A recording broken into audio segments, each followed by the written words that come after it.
Hey everybody, it's Undeniable Truth, and today we're going to start breaking down the heroes by classes. This video will cover tank classes.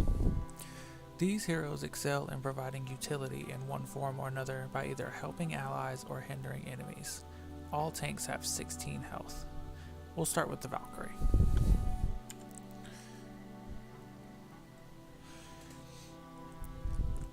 She has a move of 4.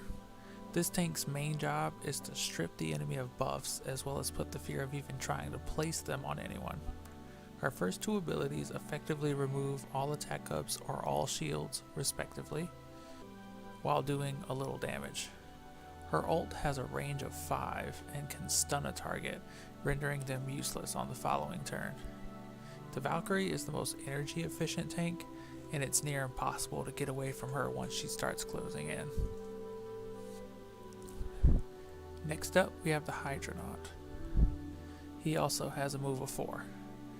This tank's utility is his ability to help allies move around the map, and is the only unit in the game who can heal other allies. His first ability, Innervate, allows any ally, including himself, to move an additional 3 spaces separate from their normal move at a range of 4. So he can move 4 himself, and if you use Innervate on himself, he could then move an additional 3 spaces for a total potential of 7 move in one turn. His second ability allows him to pull allies out of danger and heal them at a range of 5.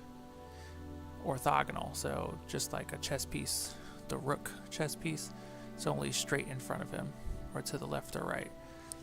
He pulls them from wherever they are up to 5 spaces away to him and heals them for 3 health. This move respects line of sight, so if there's an enemy in front or another ally, you can't pull through another unit, whether it's an ally unit or an enemy unit. This goes for all orthogonal abilities that have this little chess symbol next to it in the range. His ultimate deals 2 damage to all enemies and heals all allies for 2 at the same time. So this tank excels at moving allies around the map at paces that would otherwise be impossible for both escape and pursuit. The next tank we have is the Paladin. The name of his game is Shields. All of his ability provides shields to either himself or an ally. His first ability deals a little damage while giving himself a shield, while his second ability can give any ally, including himself, a shield. Its ultimate grants shields to all allies within 2 spaces of him. So his goal, the thing that he really brings to the table, is that he creates a dynamic that discourages players from attacking certain units and making your more fragile units or targeted units safer, like your assassins or your range classes, and we'll get to those in later videos. The last tank we have here is our Warden. He only has 3 move, unlike the other tanks, due to his increased utility overall. The Warden is what I call the disposition tank. He specializes in moves that move enemies around in unfavorable ways. He's also the only combo tank, meaning he switches sides when he uses abilities. That symbol there lets you know that when you use that,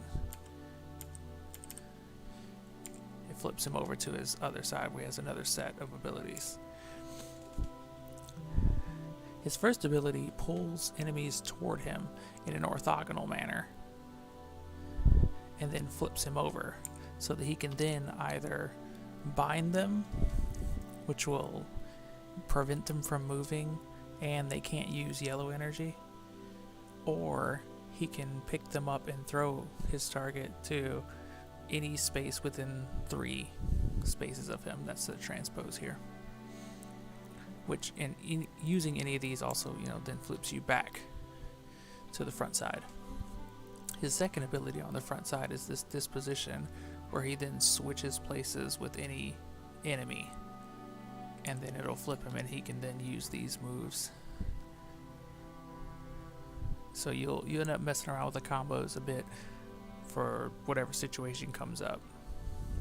His ultimate ability, as you see here, is Execute. So any unit with 7 or less health, he instantly kills them. No matter how many shields they have, if they have 7 health or under, he can kill them with a purple and a red.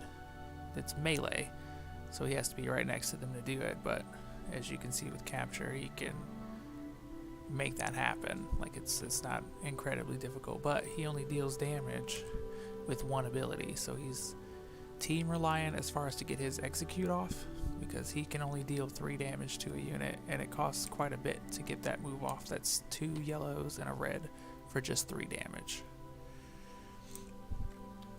So the Warden really hinders enemies from getting in on specific targets when played correctly. He also can completely stop units that need to use yellow energy in order to fight effectively. And you'll start to see those classes as we get through the other videos on the units that require yellow energy. He just makes it to where they can't even play. And that's all of the tanks in War Council. In the next video, we will be covering the melee heroes. As always, if you have any questions on this topic, please leave a comment below and I will answer it. Thank you all for tuning in, and we'll see you in the next video.